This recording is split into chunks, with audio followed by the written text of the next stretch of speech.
Pair का मतलब होता है दो इक्वेशन रहेगी यार बात, दो जोड़ी नहीं, एक जोड़ी दो का एक जोड़ा होता है ना, couple pair. So pair of linear equation is two variables.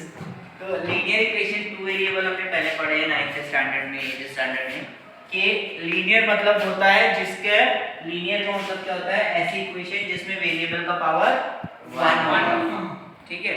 और टू वेरिएबल बोल रहा है मतलब वहाँ दो वेरिएबल प्रेजेंट है, ठीक है। टू वेरिएबल बोल रहा है मतलब वहाँ दो वेरिएबल प्रेजेंट है। तो इसका जनरल फॉर्म क्या होता है, इसका general form pair of linear equation in two variable का जनरल फॉर्म होता है a1x plus b1y plus c1 equal to 0। ये होता है जनरल फॉर्म, ठीक है। मतलब a1 अभी नहीं डालो, ये जनरल फॉर्म है ax plus by plus c is equal to 0। ये अगर सिंगल इक्वेशन है, ठीक है, तो ये इसका जनरल फॉर्म है। कौन सा फॉर्म है? General form.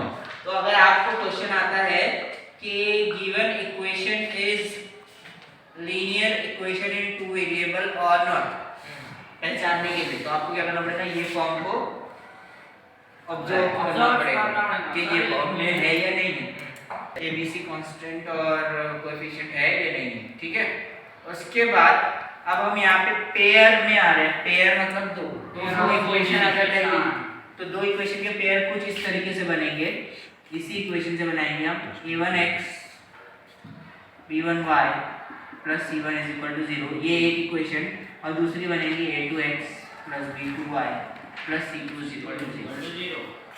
तो ये दोनों अब कहलाएंगी pair of linear equation in two, ठीक है।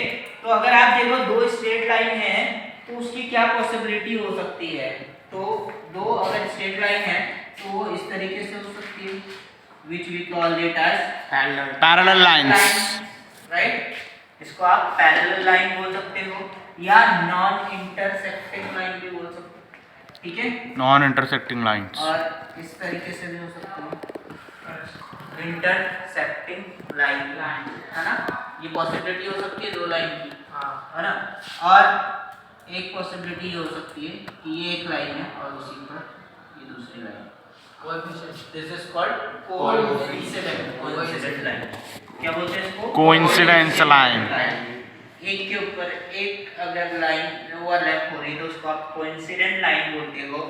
और दो लाइन अगर इस तरीके से है तो उसको आप इंटरसेक्टिंग लाइंस कहते हो। और अगर दो लाइन इस तरीके से मिलेगी तो उसको आप पैरेलल लाइंस कहते हो।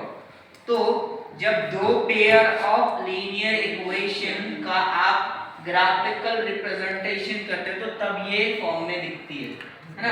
और ग्राफिकल रिप्रेजेंटेशन कैसे किया जाता है आपको पता है, हमने आपको बता चुके हैं कैसे। Yes sir. आप एक की वैल्यू रखते हो और दूसरे की वैल्यू निकालते हो। x कुछ भी रखते हो, x की वैल्यू सपोज 0 रख दिए तो y की वैल्यू मिल जाती है ना। इस तरीके से हमें टेबल बना के करते थे, याद है, x y, तो x 0 रख दिए तो y की, जैसे यहाँ पे मैंने x की वैल्यू 0 रख दिया तो ये हो जाएगा 0। और फिर y की निकालना है तो ये -2y इधर शिफ्ट कर दूंगा तो 0 upon -2y 0, तो y भी 0 आ जाएगा। Like this we solve for graphical method. Graphical method में अगर हमें सॉल्यूशन फाइंड आउट करना है तो हम लोग क्या करते हैं, इस तरह से टेबल बना के x की वैल्यू अपनी तरफ से रख के y की निकालते हैं और फिर उसको ग्राफ पे प्लॉट करते हैं। याद आ रहा है? तो जब आप प्लॉट करते हो तो तब आपको ये नजर आता है कि इनमें से कौन सा है। तो अगर पैरेलल लाइन होती है तो वहां पे आपको क्या होता है, कोई भी सॉल्यूशन नहीं मिलता, नो सॉल्यूशन, ठीक है। जब इंटरसेक्टिंग लाइन होती है तब होता है यूनिक सॉल्यूशन और one solution, only one unique solution बोलते हैं उसको, ठीक है। कब? जब इंटरसेक्टिंग लाइन होती है तो सॉल्यूशन यूनिक होता है। सो बी केयरफुल, एक्टिविटी टाइप के क्वेश्चन आ सकते हैं, ठीक है। ग्राफ दे सकता है बहुत बड़ा, दो लाइन का, पेयर ऑफ लाइन का, और उसमें से बोलेगा ग्राफ को ऑब्जर्व करो केयरफुली और आंसर दो। आ रही है बात समझ में? कोऑर्डिनेट ज्योमेट्री इसमें बहुत ज्यादा यूज होता है।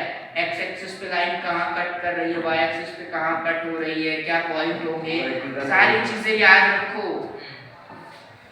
जब इस तरीके से ग्राफ आता है तो हम बोलते हैं नो सॉल्यूशन। जब इस तरीके से आता है तो हम बोलते हैं एक सॉल्यूशन मिलेगा, यूनिक होगी, यूनिक सॉल्यूशन कहलाएगा। और जब इस तरीके से लाइन होती है एक दूसरे पे तो इनफाइनाइटली मैनी सॉल्यूशन, बहुत सारे सॉल्यूशन हो सकते हैं और हर एक का अलग अलग हो सकता है। ठीक है, तो ये तो ग्राफिकल मेथड से डायरेक्ट सॉल्यूशन होगा। लेकिन अगर ग्राफिकली अलजेब्रिकली आपको पता करना है तो कैसे करूंगा, तो उसके लिए फिर ये कंडीशंस आती है। ठीक है, अंडरस्टूड? तो ये समझ में आया ग्राफिक वाला। अब आ जाओ अलजेब्रिक वाले पे, और ये आपको बाय हार्ट लर्न होनी चाहिए कंडीशन, तभी जाके आप डायरेक्टली एक मार्क का क्वेश्चन डायरेक्ट सॉल्व कर सकते हो। पहली condition a1/a2 is not equal to b1/b2। ये कहां से मिलेगा? पेयर ऑफ लीनियर इक्वेशन से मिलेगा।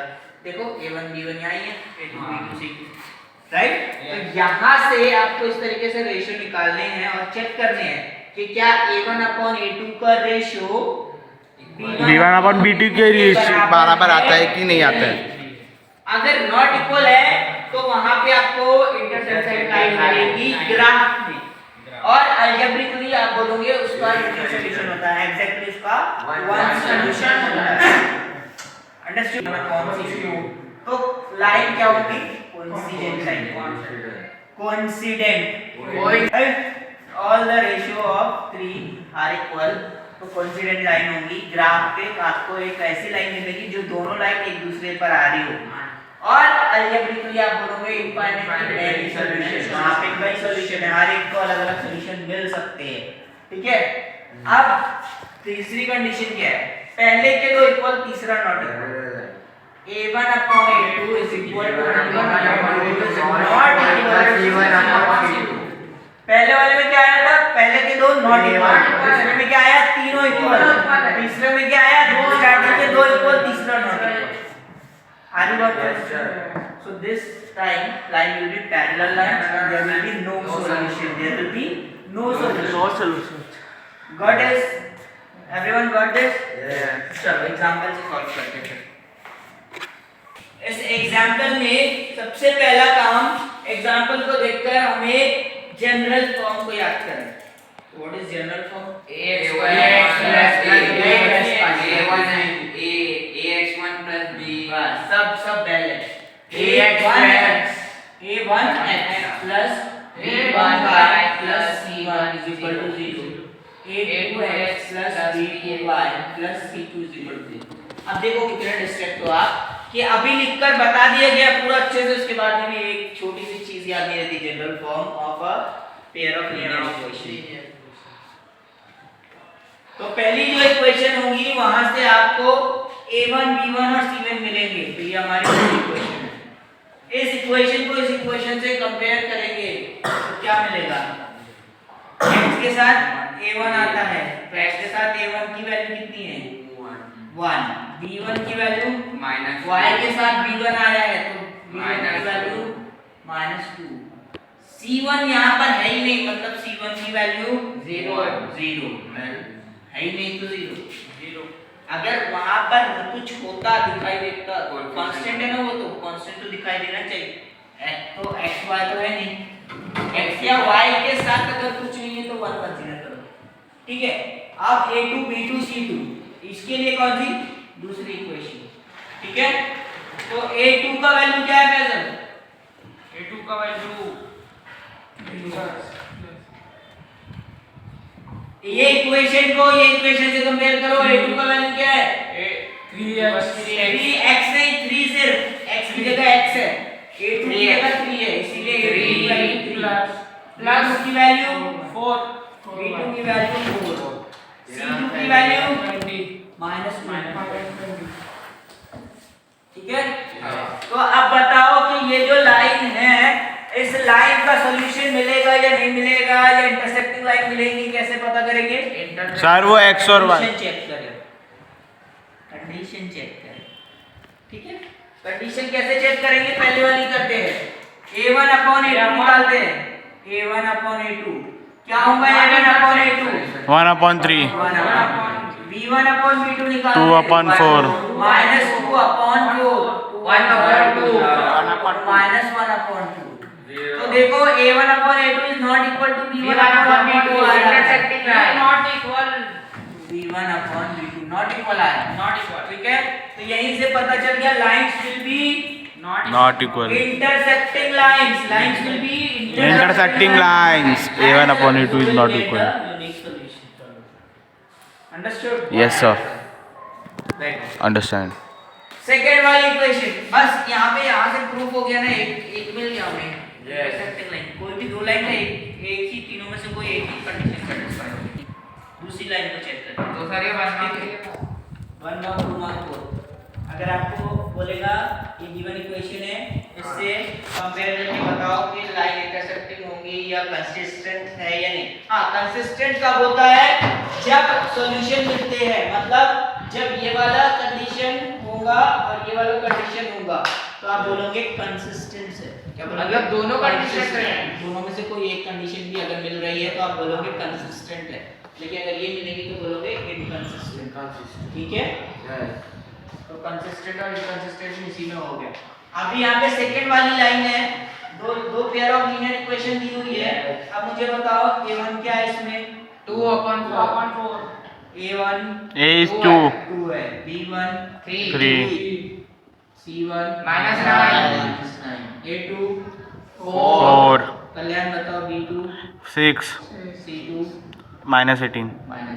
अब यहाँ पे कंडीशन चेक करेंगे A1 upon A2 A1 2 upon 4. 4 1 ja. b1 upon b2 3 upon 6. Sir equal. Sir, the third one pairs are lines. Equal. Equal. हाँ signs sir. Equal. तो देखो कि हमने देखा कि a1 upon a2 बराबर आ रहा है Considering b1 upon line. b2 के बराबर आ रहा है c1 upon c2 मतलब Coincident. satisfied by this second condition second condition इससे सेटिस्फाई हो रही है कि ये दोनों अगर पेयर ऑफ लीनियर इक्वेशन को आप ग्राफ पे बनाओगे तो आपको कोइंसिडेंट लाइन मिलेगी और आपका जो सॉल्यूशन है वो इनफाइनाइटली मेनी सॉल्यूशन आएगा क्यों क्योंकि वो सब इक्वल आ रहे हैं. Equal. क्यों सेम आ रहा है क्या सेम आ रहा है रेशियो सेम आ रहा है a1 upon a2 is equal to b1 upon b2 is equal to c1 upon c2 ठीक है यस मिसबा स्टैंड अप कोई नहीं बोलेगा बीच में मिसबा स्टैंड अप बताओ यहाँ पे a2 क्या है A2